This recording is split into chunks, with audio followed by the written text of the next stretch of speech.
Welcome to the Radiantpreneur Rising Show with me, Jess Tomlinson. Interviews to inspire a new movement of leaders and entrepreneurs. The ones who lead with vulnerability and authenticity, stand in visibility, allowing themselves to truly be seen, are fierce and playful and sexy. Choose business as a spiritual practice. Seek collaboration versus competition. No, giving back is not an option. It's a necessity. They do it their way. They radiate. They rise. Now, let's rise together.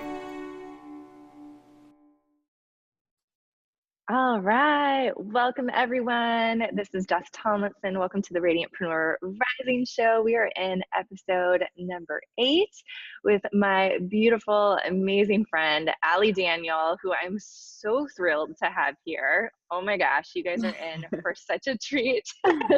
There are like very few people that I am obsessed with, and I love her so much.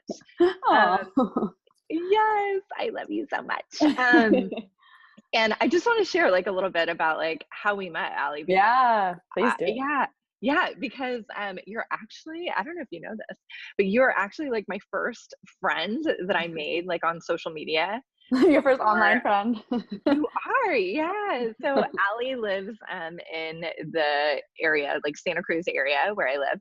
And somehow I like stumbled across her on Instagram, and I was like, this chick is amazing. I loved her energy right away. It just shows like the power of social media and videos and how you can really like feel people and just know that you're meant to connect. So that's so true. Yeah.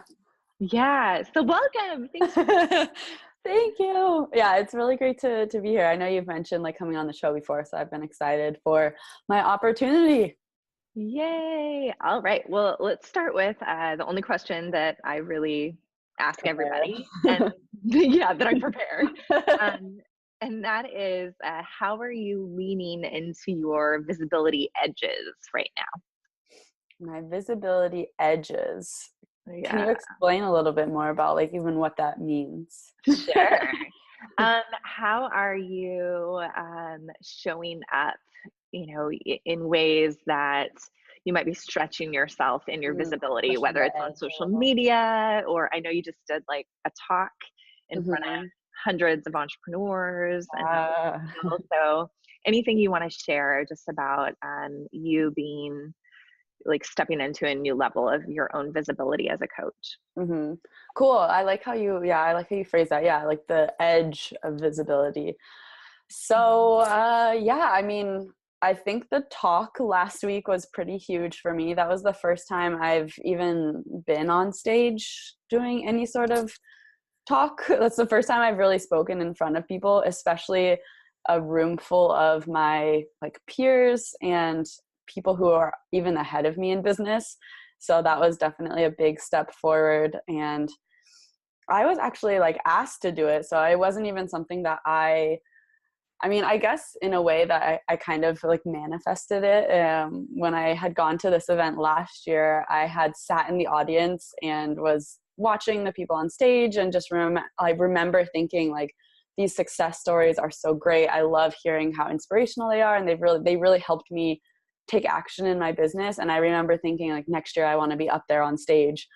How crazy is that it actually happened? And like, I didn't really think about it too much more over the last year. It was kind of something that I just, that would be really cool. And I would love to be up there next year. And then like halfway through the year when I wasn't really getting the results that I was looking for, I was like, oh, that's not going to happen this year. Maybe next year. I was like, oh, maybe next year. That's a good goal to reach for next year. And then, a few months go by, like 2 more months go by. And then I was like, oh, I've got this amazing opportunity to speak on stage at this event. It was so cool. So I think being open to new experiences and being open to whatever's coming my way has been a big part of like getting on the edge of things for me.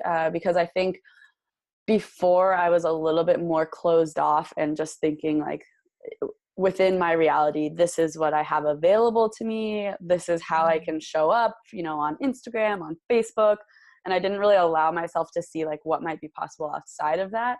And I, for one, have been really making an effort to be on podcasts more and on other people's shows, because I'm still new in my business. Like, I started my business about a year ago. Which is amazing. Thanks. Yeah. So I'm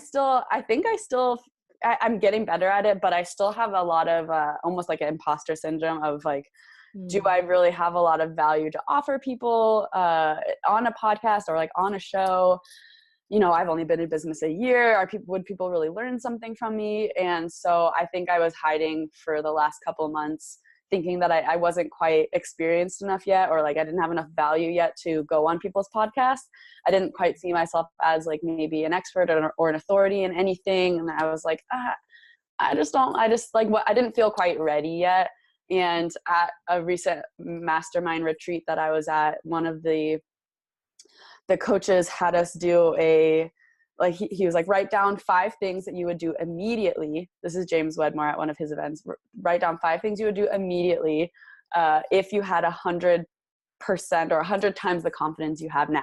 So we all wrote down things, and then we handed them to the person next to us. Like, we traded, and the person next to us actually had to choose one of those things for us to then go and do immediately within the next 2 days, like during the retreat. So one of the things I had written down was pitch myself for podcasts, because that was something I was still afraid of doing, and I didn't have the confidence yet to do it. And so since that event, that was like 2 months ago, I've been doing that a little bit more. And so I think that is probably the biggest way that I've been like pushing myself to be visible, is going out and sharing my experiences with other people. And it's been really great. It's been it's a very like big confidence booster. And I do feel now that I've heard other people say like how valuable it's been for them to hear my experience, even if it's not like necessarily like expert tips or, like strategies, but just sharing my experience has been valuable to people. So that's been really cool to hear. Yeah, I love that. And I love how, you're just what I'm hearing is you're acknowledging that it feels good to get that feedback. And I think sometimes, we can go too much into the extreme of like, it doesn't matter what anybody thinks, just like, keep doing it. And I know I can tend to get that way because I'm all about empowering yourself. Right. My clients tend to be like over pleasers. However, I think it's important to acknowledge that, that like we do want to have feedback. We want to know that we're helping and that we're serving. And so thank you for being honest that that's been feeling really good. Right. Yeah. No. And I love that point you just made too, because with my clients, I'm the same way. I'm like, you don't need to go out and take action in order to have confidence. Like, you don't need to go out and get that validation from other people in order to know that what you are doing is of value. I agree that there is that balance between like, you don't need that external validation, but then at the same time, it definitely helps when you do get it. Yeah. And so many times we can really like, what I find, like, I'm just thinking of some of my clients, like what I find happens so often is that we ignore like the proof. Like, I'm always asking my clients, the evidence. Yeah. I'm like, well, if they say something like, oh, I feel like I'm being an imposter. And these are usually women who have been in business for like several years and they're still having these imposter type, syndrome and what that shows me is that they have actually ignored all of the tangible proof that like, points to, no, you have helped people and you should definitely like have a level of confidence because there is proof. So. Yeah, but we forget to look at that. We like discount it, we like do it, we work with people. They're like, oh my gosh, that was amazing. And you're like, like, that's great. And then you forget about it. Yeah. One of the things I like to do if I'm ever feeling that imposter or like fear or just self-doubt or even just like feeling kind of like lost in my business, I go back and like watch my clients' testimonials. I really work hard on getting video testimonials from people.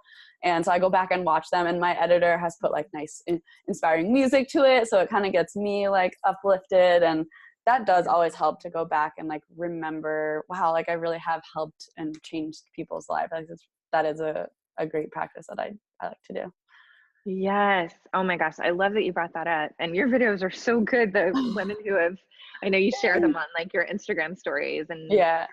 your last launch for your program, I was like noticing how many women you got on video. And that's just like such a beautiful display to me of the work that you've done. Thanks. Yeah, I feel the same way. I mean, I love watching those videos. It's really cool to see. And I'm so like honored that they would, you know, go on video and do the testimonials. It's really awesome of them. Yeah, cool. Well, one of the reasons why I wanted to bring you on is because this piece around like, I'm amazed by you in the sense of like, you know, I've been in business 10 years and you are just like, you know, still a quote unquote newbie, but at the same time, you're not. Like, from my perspective, you have found your path very quickly. And really, I know a big piece for you has been or is like really helping people be in alignment with their soul, and you and I share that like passion. So do you want to talk a little bit about like kind of your journey of when you first started and how you've really kind of like fell into alignment so quickly? Like, I think it would be really interesting for the women that you know, might be in business for several years and they're still kind of trying to find that path for themselves. Yeah. No, I definitely think that I have almost like a little formula for like how I came up with it. And that's what I use with my clients as well. But excuse me.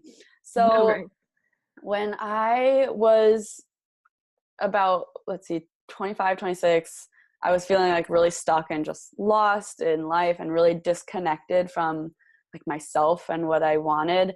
And I was working a 9-to-5 job in public relations, and I did have like a great boss and a great job. It was flexible. I worked from home, but I was still feeling like there was just more, and there was this calling to do something more, but I kept ignoring it. I just pushed it aside thinking it would go away. But what happened was those feelings just kept coming back and they kept getting stronger. And then the more I ignored them, the stronger they got, until eventually I got sick. And I think that really was the universe's way of like trying to put me on my rightful path, because those nudges, those feelings that we get are, in my opinion, like the universe really like tapping us, being like, hey, let's, you know, get over here onto this path. It's more fulfilling for you. You'll have more fun on it. Trust me.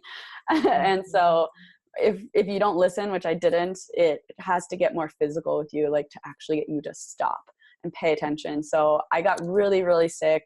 And at that point, I started to explore like spirituality and personal growth, and because I was just so lost. I was lost. I was so sick and trying to figure out like, why was I sick? There had to be like meaning behind it for me.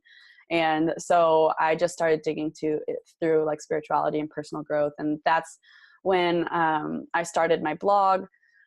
But I'll back up just a second. So I was on this like spiritual soul searching journey, really that's what I was doing at the time. And part of what I did to help connect to myself was I started to meditate. I started to like take time alone. I realized how important it was to disconnect from all the external influences, the like social conditioning and the norms, and just even like loved ones' opinions. You know, it was all having an impact on the person that I was becoming. And I just knew that like I had to kind of strip that all away in order to figure out what I really wanted and who I really was at the core.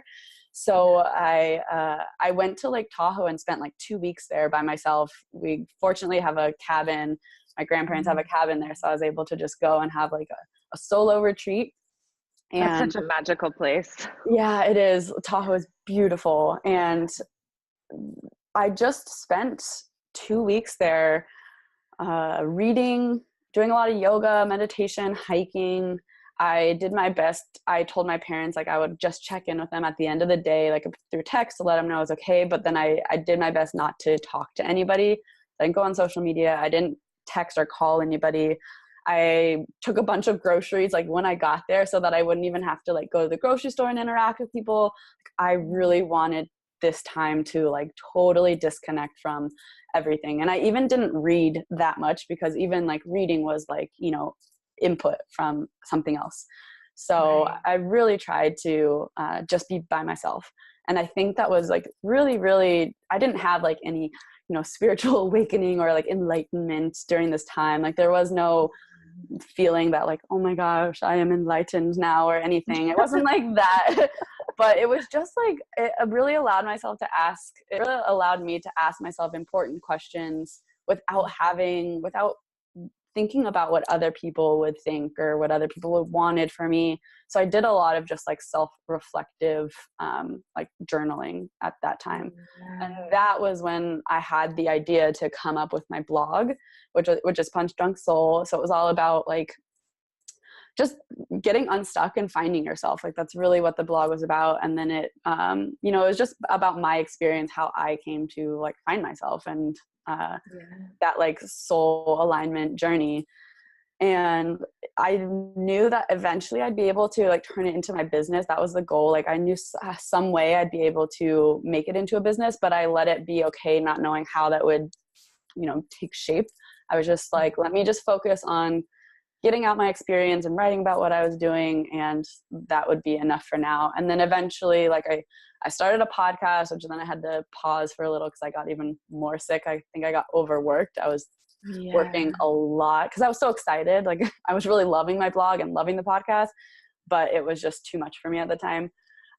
So anyway, I think like really my prescription for aligning with yourself is to just get alone. Like that is the biggest piece of it. And it's like get alone, get quiet, and get writing. Like those are like the three kind of pillars of my just the soul alignment process. The soul aligned biz process, which is what I call it, has a couple more steps around like brainstorming that business for you. But it really does come down to those three parts in the beginning where you're taking the time to reflect on what you truly want outside of what everyone else thinks and wants for you. And I think so many people don't take that time. You know, they start their business and they just go all in and they just go for it, which is great. That's awesome to do. But I do think if you don't take the time first to make sure that it is something that aligns with you and your purpose and what you truly want, that a lot of times you're going to be spinning your wheels, getting frustrated, and building a business that you almost become like an employee to, instead of having that freedom and fulfillment and flexibility that so many people are looking for. So it's so important to like start with that first, I think, and then figure out the business from there. But I also think like when I started what I tell my clients too, and when I started, my business didn't feel like the perfect, most aligned business when I started.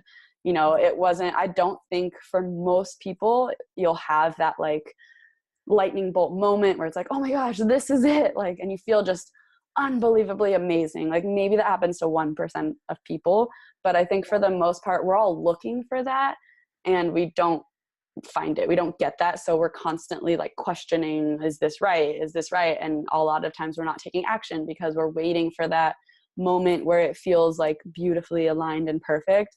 But my biggest thing is just like figuring out something that excites you now and that you're interested in now, and just going with that and letting it develop. And then eventually, if you continue taking action, it will become just more and more aligned naturally, because you'll start to find the people who you connect with the most and that you're able to help with the most, and you distance yourself from the ones that you don't. And then through working with those people, you start to find what it is you are really special at and what you really enjoy giving to people. And so it just develops from there. And I think it's so important to like find something that excites you, but also like not wait for that lightning bolt, you know, like angel singing moment where like, this is it. This is the idea. Yeah. And I love that. And I think what you're saying is so important along the path, years down the road in business, like really having those periods of reflection and alone time. And, you know, I speak from experience because I have definitely like, and I'm super grateful for all the different paths that I've gone down, because I can, when you're further down the path now, I can look back and be like, Yeah. yes, It's helped you along. Like, that's your path. yeah, It was totally. supposed to happen like that. For sure. And I can also recognize different moments where I was like, oh, I did that because I really wanted to fit myself into what I thought would work, and the blueprint and the strategy. And I think one of the things that is so important, like, to remember when you're starting out and you're like continuing to grow, like further down the path, is that you are constantly evolving and changing. Mm-hmm. And like your business needs to continuously be realigning. And sometimes, like somebody like me, it needs to be humongous shifts because that's just kind of like the nature of my soul, Mm-hmm. And for some other people, like there can be like just small shifts that make a huge difference. And so I'm curious, like your thoughts on that. Growth and realignment.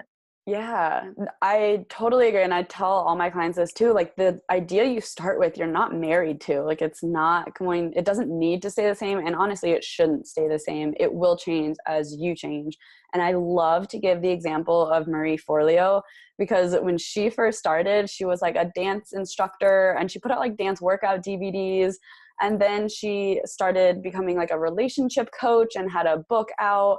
And then she like shifted into business, so I mean, those are huge shifts, and she's killing it. And so it's the business you start with is definitely not going to be the business that you end with. And you just have to like let yourself know that it'll change as you change and grow. And I mean, like I said, I'm only a year into my business, so I have no idea like what the future holds for it. I'm just kind of taking it day by day, really. And I definitely think it has changed a lot just in the past year. Like looking back when I first started coaching women one-on-one, I really felt heavy doing a lot of the strategy work with them, like helping them come up with like their freebies and their webinars and things like that felt really heavy to me. And now as I've grown in my own business and I'm much like more comfortable doing those things, it's become lighter for me as well. It's just been another avenue for me to help them. So it will change. And if something feels heavy to you in the moment, then I feel like that's just a sign that like step away from that and just step towards the things that do feel light and fun and easy for you. And if you just keep following that, I think you'll naturally just be enjoying your business and it'll naturally just transform as you transform. Yeah. And how are you able to kind of shift from I'm doing private coaching and it doesn't feel aligned, it feels heavy. And then now you have like your signature group program, Paths to Freedom, right? Is that what it's called? Okay. Yeah, Paths to Freedom Coach Academy. Yeah, Coach Academy. How did you make that shift? Because one thing that I see is so many women entrepreneurs, they will just like suffer and think that it's something wrong with them, or that like, I don't know, there's all these reasons. Like, what do you think that's all about? I think a lot of it is fear and just thinking that you don't have what it takes to change, or that maybe the change that you'll make is, I mean, obviously anything that you put out there that's new, you're never going to know how it's going to turn out. So if you're doing something that's like working, but you're not really happy with it, you at least know that it's still working. That's a certainty that you're like, oh, this feels good because it's certain. And then the unknown might be a little scarier. But I think once that fear of the unknown becomes a little less scary than this like anxiety of doing something really heavy, then that is, you'll naturally be like, all right, I guess it's worth it to change now. So I think there will naturally be a time when you're going to change because you can't take that anymore. You can't take the heaviness anymore. But I think a lot of it just does come from that fear of like the unknown and what will happen. But I think it's important to like also ask yourself, like, what if it does work? There's always the like, what if it doesn't? What if, what if people hate it? What if like I fail? But it's like, what if it doesn't? Then what? Like, then what are you going to have? But I think the shift for me, I honestly think when I ask myself, like, what will I enjoy more? I always ask this question now, like, how can I make this fun? How can I make my business fun? How can I make this process fun? Like, that is my number one question that I'm like constantly asking myself. And I think when I was doing the one-on-ones, and I still do one-on-ones, but just very rarely with like people that I really connect with. Mm-hmm. And so I think I asked myself, like, how can I make this, more fun and enjoyable for me? And it felt like doing it in a setting where other women could also collaborate, and it wasn't all on me in a way. It was more of just like a community that I was forming. Mm-hmm. That to me sounded like fun and enjoyable. So I just kind of did it. Like, it wasn't something that I honestly had no idea if it was going to work. I didn't, but I let that be okay. Yeah. I love this so much. I think it's so important. I mean, there's so many things that I love that you talk about, especially the continuously asking yourself, like, how can this be fun? How can it be, feel easy? Even in the stuff that, like, we know we have to do that we don't really love. Right. There's always a way, I believe, to lighten it up a little bit, and to look for that path of a little bit more ease. And I want to circle back around to a thought that I had when you were talking about, like, one of the reasons that we hold back from kind of switching is like this fear of the unknown, or, fear of failure in the new thing. One of the things that I think really keeps women stuck in the old thing is wanting to prove to themselves, prove to other people that, like, they can do this. It's really, and the reason I know that is because that's, I've been there. I've been there. And I've definitely gotten off the path of like, well, I need to be doing this work because this is what people want from me, or so I love that you have recognized so early that, like, groups are really your jam. And then, like, the people that are like, yes, you really want to help in the private work are those that you serve. And it's like coming back to, like, what do you really want? What really lights you up, not what everybody else, what you think should look like. Yeah, I think if you make your business fun and you make it most enjoyable for you, your clients are going to benefit. They're going to have the most fun. They're going to enjoy the process the most. So it's a very mutually beneficial decision to have. And going back to, I think going back to the idea of finding that business that aligns with you and who you truly are is understanding, like, what your purpose here is and, like, what you value. And that's a huge thing that I go over with clients, is like finding your purpose, like defining that and defining your values. And for me, like, I call them core purpose values. Like, mine is freedom and being heard, and fun is another one, but freedom and being heard are like my top two. And so if I feel like a lot of people get hung up on the word purpose, and they think that maybe, for a long time, this was me too, like, I thought my purpose was like the job title or the specific thing that I was doing, like photography for some people. It was like a very specific thing. And for me, I took the idea of your purpose as being more of fulfilling your values. And so if I can fulfill, like being heard and having freedom in my life and having fun in whatever way I'm doing that, as long as I'm fulfilling those values, then I will be enjoying my business and enjoying my life and finding that purpose. So I also don't think it necessarily has to be like, what is your soul aligned business? It's just, how do you fulfill those values that you have? Yeah. Oh, so good. So important. I'm thinking of, and I might have told you this before, have you seen Elizabeth Gilbert's talk about like being a hummingbird? I don't think so. No. Okay. You should look it up. I love her. Yeah. She talks, it's a Super Soul session or one of those talks with Oprah. But she at first I was like, I don't agree with this. Like I sometimes like get into like little modes where I'm like, but now I finally came around and I'm like, okay, I totally know what she's talking about. Like I think I actually am a hummingbird is what she calls it. And that's somebody that flits around and they like multiple different things, you know, that like really multi-passionate, I've heard. Yeah. And I think her philosophy is like, you know, basically giving people permission to not have a purpose. Like you don't have to have a purpose and that's where I like kind of was like, I disagree. Like, but Seth Godin says the same thing. When I when I was first getting into this whole personal growth journey, I remember watching, I think it was a Marie Forleo interview he did. And he was like, there is no purpose in your life. Like people are getting way too hung up on finding their purpose and it's keeping them from ever taking action.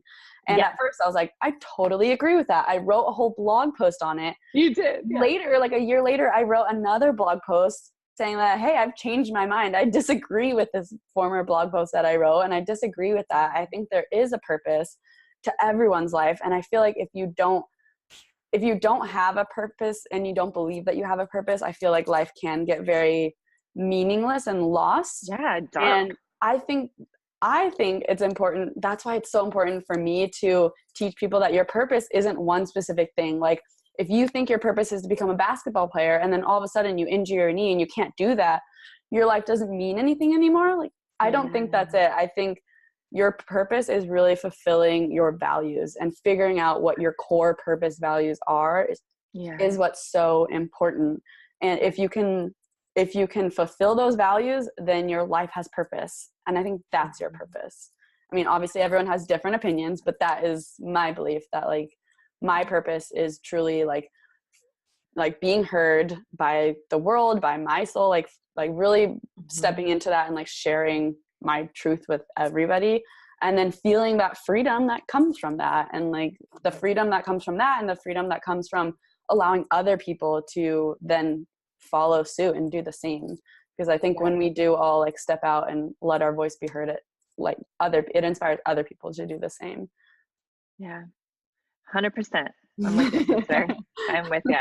Yeah, I'm with you. I teach from the place of your deeper desires, and it sounds like it's similar to like your values, you know? Yeah. And what is so huge is giving ourselves permission to change. I just 100% believe that. Yeah. I think there's so much pain that is caused feeling like we can't change. I say that too. It's like your values will change as you change. You know, like big milestones in your life change you. Things that happen change you. And that's okay too. Like that's why it is. Yeah. It's important to check in with yourself every like year or two and be like, are these still my values? Is this still what's important to me? Yeah. So much good stuff. Okay. I want to talk about just how easeful, at least it appears. I mean, I know some of the behind the scenes and like, you know, so I'd love for you to talk about, you know, you've done like a few launches for your program and there's been some differences in it. And I know you're getting ready to do like another launch. So talk to us about how it was the first time and then how you built in this aspect of like ease and really taking care of yourself. And I feel like that's really helpful for women to hear. Yeah. So when I first started, I launched my program last December and it was, I mean, like throwing shit at a wall. Can I say that? Yes. I'm like, okay, good. That's one of my like giving myself permission. Yeah. I figured it was fun. I'm like, oh, okay. I mean, I said it anyway, but it's just throwing shit at a wall and seeing what sticks. Like that is how my first launch felt. And it was so chaotic. And I had no idea what I was doing. I was like writing emails last minute. And like, I mean, it was just a mess. But, you know, that's how it works usually in the beginning. Like, that's okay that it's messy. And you learn so much from that process. And I think so many times when we're just getting started or even if we're years into business, we want everything to be like perfect and ironed out and very neat and organized before we do anything. And I think that does keep a lot of us stuck. But anyway, it was very stressful, very overwhelming, like just really crazy. And like I said, I feel like that's okay, especially in the beginning. But I kind of carried that on through the next couple launches. And for me, I was really working from a place of like, this needed to work. And I was like desperate for it to work. I needed the money to pay off like medical bills from being sick. And I was broken up with my boyfriend. So I felt like there was this sense of worth that I like needed to make my business work. If I were to like go out and date people, like how could I explain that I'm not making an income now? You know, like it was a very, I needed this to work. And there was that feeling of desperation. And obviously that's never a good place to be coming from for anything. So there was always the need to be doing more. And I always felt guilty if I wasn't working. So I was working just a lot. I was working a lot of weekends. I was working all the time.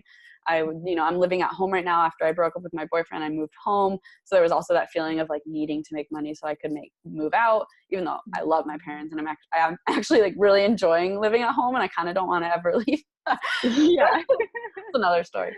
And so I was going to say, I couldn't even find the time to like help my mom make dinner, in the evenings. I was just working so much. And so that was just not a great place to be. And then the only time I realized that it was an issue was after I had my first like quote unquote successful launch. And all of my launches have been successful because I've always brought in people and always been, which is right? amazing to me. I know. I'm very grateful. Like so blessed that they've all been successful. But this was the first one like on the outside that people would be like, oh, cool. Like it was a 10K launch. So I was frustrated with it. Like I wasn't feeling good about it. And for some reason I wasn't happy with it. And I couldn't figure out why. Like I was like, why would I not be happy with this? This is like a huge moment. This is a big milestone. Like this is kind of what you wanted, right? But I wasn't happy. And so I really had to question that. And thankfully I did. Like I took the time to be like, what's wrong? Like, why are you not happy with this? And it was because, like I was so dependent on the outcome and so needing like the results to work. And to be honest, I didn't even hit my goal. So that's probably a big reason also why I wasn't happy. But it just made me realize that I was doing something wrong. Like I wasn't approaching this in the right way. And so from there, I just started to ask myself again, going back to that question of like, how can I make this fun? Because it was something I was teaching, but I wasn't embodying myself and I wasn't doing myself. And so I had to really like stop and just be like, you need to learn how to enjoy the process and how to have fun on the journey, because that is the important part. Like if you can learn how to make the process fun, then the outcome doesn't matter as much, doesn't matter at all. I mean, it matters, but it doesn't like hold any weight. And so I think it's like that saying, it's the journey, not the destination, right? And it totally is. And we can teach it all day and we can tell people all the time, but like it doesn't sink in until I don't know. It doesn't sink in sometimes until you have maybe something like this happen where you question like, this is what I wanted. I think that's a big thing is like, if you get what you want and you're still not happy, it's so true. It's because you're waiting for those results and you're not focused on that journey. And so I think it's important to always be asking good questions. Like, I think it's a Tony Robbins quote, like the quality of your life is determined by the quality of questions you ask, I think. And so I think it's important to, when you're feeling something kind of off or negative, to be asking yourself some good questions of like, what's going on here? How can I just ask yourself, like, how can I experience more fun? Like, how can I experience more joy and ease? And just listening to the answers that do come up. And for me, that was that I was feeling so overwhelmed by listening to people and by thinking that like their strategy was the one I needed to go with, or that like, I mean, she's doing this, like that's working for her, so maybe I should implement that at some point. You know, it was just constantly thinking that there was something else out there that I wasn't doing that would get me to the success I wanted. The magic bullet, right? Exactly. It was the magic pill that I was just missing, and that if I could just find it and implement it, then I would have the success that I was looking for. So, which is such an easy way to distract ourselves. I mean, this is what I'm, I'm just learning now. Like, oh my God, we don't need another freaking strategy. We don't need another blueprint. Like we don't need another course or even another, like, yeah. Yes. The information you've learned is enough. You have enough in you. Like exactly. That was the biggest thing. And the last like couple months or so, I really I surprised myself by how much I stopped everything, because I love to read and I love to learn. And I think learning and growth is a part of life, and it's something that should never end. But I think there are periods in our life where we should take a step back from it. And I think I was afraid to do that, because I was like, well, I can't be, like in this entrepreneur zone and teaching people and helping people without learning and growing myself. But I think, like I said, there's like periods like of growth and periods of reflection and periods of like creation. And I learned that it's okay to take a step back and like pause the learning and the growth for a little bit. It actually feels really good to do that and like allow yourself a break, because we are constantly trying to like grow and learn and become better. But it's like, if you can just stop and be like, oh, I am enough right now. Like maybe this is all I need in life. Like, I mean, for a second, I mean, it's not like I was thinking for the rest of my life I would do this, but I didn't focus on that, long term. I just let myself be like, maybe this is enough for right now. Like, so I stopped going to like a bunch of coaching calls. I stopped reading books. I stopped participating in Facebook groups. I just really stopped all my consumption, and that helped so much. I didn't even really like think about it as much, but I just by stopping all of that, I had much more time on my hands to focus on the things that did matter, like serving the women in my program, just really connecting with people and asking myself, like, how can I make this next launch fun and enjoyable?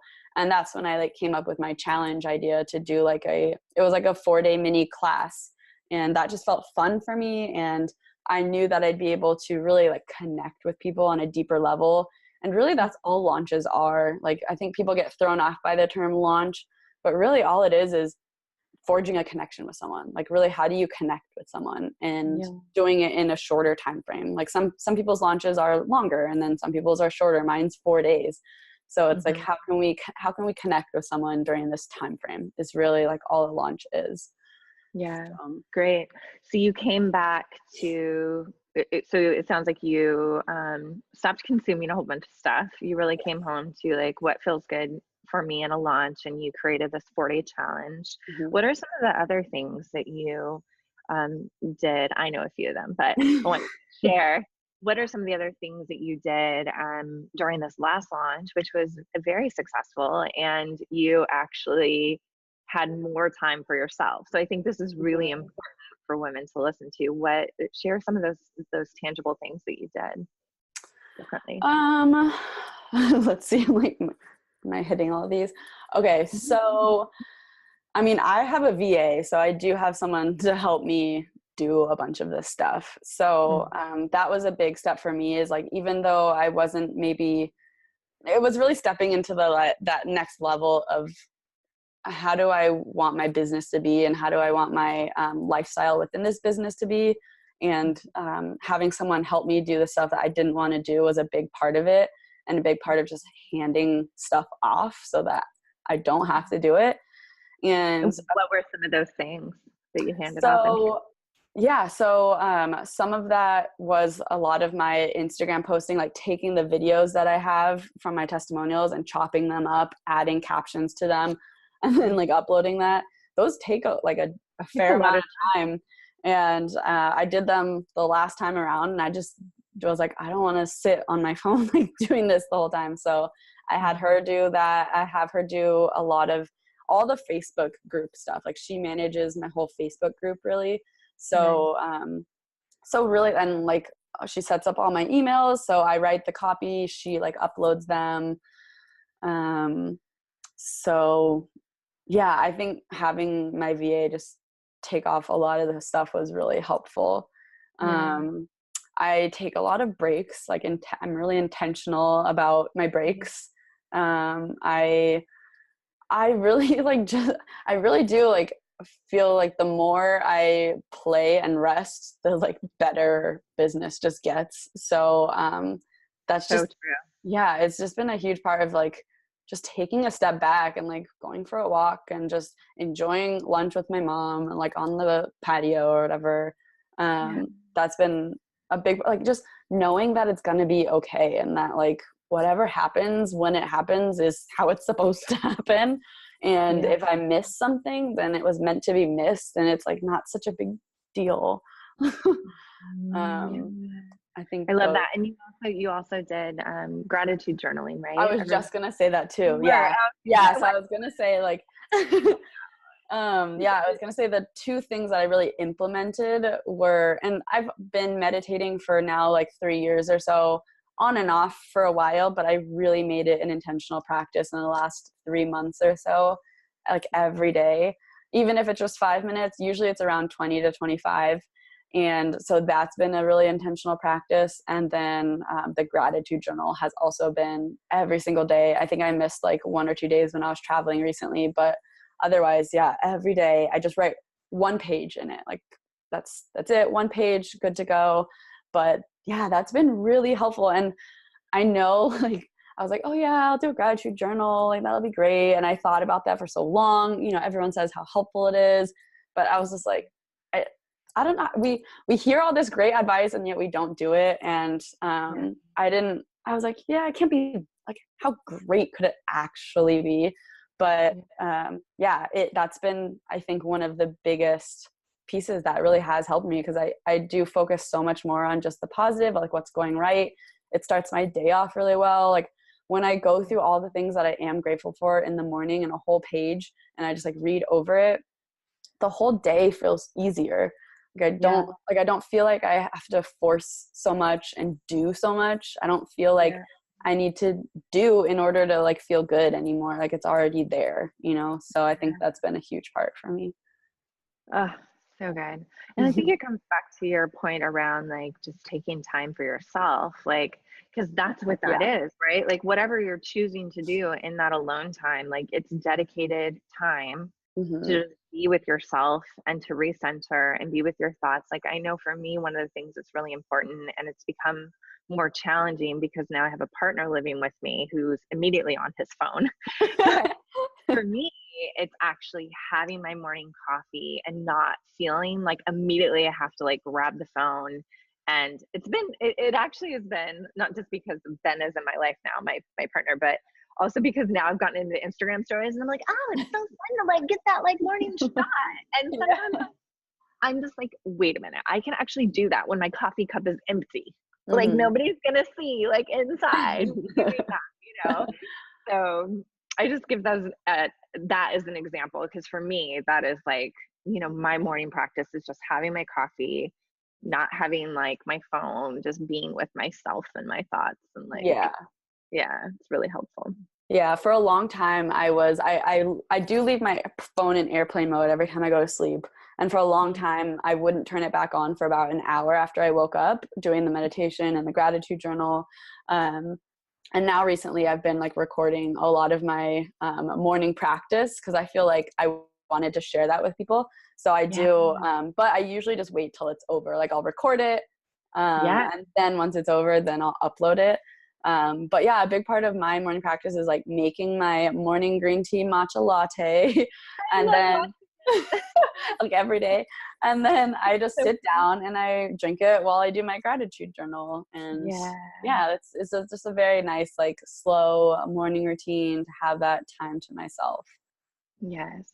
Yeah. You guys go watch Allie's stories, Instagram stories. They're so good. I was showing Ben last night. I was like, this is my friend Allie. Look how entertaining she is. And, you know, he's a videographer. So he was like, I don't remember what he said. It was something very technical, like, oh, great depth perception. Like you had put your phone or your camera, whatever, in the cupboard and opened it. And like, that was so cute. Thanks. I've been working on like making them a little more snazzy and entertaining, than taking a few tips from like one of the guys that I met at my last event. His name is Ryan Says. But yeah, he's on Instagram. He actually just did a podcast episode with James Wedmore on Mind Your Business podcast, all about his Instagram stories. So you might want to check that out. where I got some of my tips from was from him. Like he came to one of our like after parties, and we were just hanging out by the campfire, and he was like showing me his stories. Like, it's not as hard as it seems. Like it's really it's really just about like getting kind of creative with the angles, putting your phone in different areas, and then like just editing all the videos together. And I mean, yeah, there's a little bit more time with having to edit them together, but I feel like they're kind of fun. Oh my gosh, you're the best. I mean, you inspired me to start doing Instagram stories anyways. Like, yes, I'm so glad you are. They really are such a great way to connect with people. Like I get so bad at posting on the feed now because I do post in my stories every day. And I think Instagram hates me for that. Like now I get no love on my feed, but I like get people on my stories. So I mean, whatever, like I like that connection better. It just is less, I don't want to say like contrived, but it's just like, this is just me in my everyday life. Like, really quick clips of it. So so good. Yay.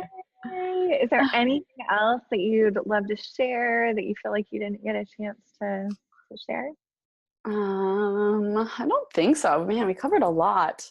No, I mean, I think going back to just like how we met too, I think it's so important to, so many people see social media as like this bad thing and like this negative, like energy suck. And it can be if you let it, but I think it's a really great connection tool. And it's how I find all of my clients really. And so it's just a really great way to connect with people. And I think if you're open to that, it's also just, like you said, a really beautiful way to establish new relationships and friendships. So, I also, love this it. is so much fun. Fun. And so go follow Allie on Instagram. We'll put the links in the show notes, but you are Punch Drunk Soul. Punch Drunk Soul. Go find her now. And then do you want to tell people your website, where to find more about you? It's easy. It's just punchdrunksoul.com. That is my website and blog. And that's where you can find me. I mean, I've been planning on relaunching my podcast soon, so hopefully that'll be out. It's just the Punch Drunk Soul podcast. Hopefully that'll be out by the end of the year. I've got a Facebook group, Punch Drunk Soul Squad, if you guys want to hang out with me there. But yeah, I'm mostly on Instagram.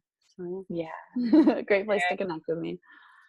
Awesome. And then for all the other show links, you guys can head on over to jessicatomlinson.com/show-8. This is episode 8. And we will see you guys later. Thanks so much, Allie. Yeah. Bye, guys. Thanks, Jess.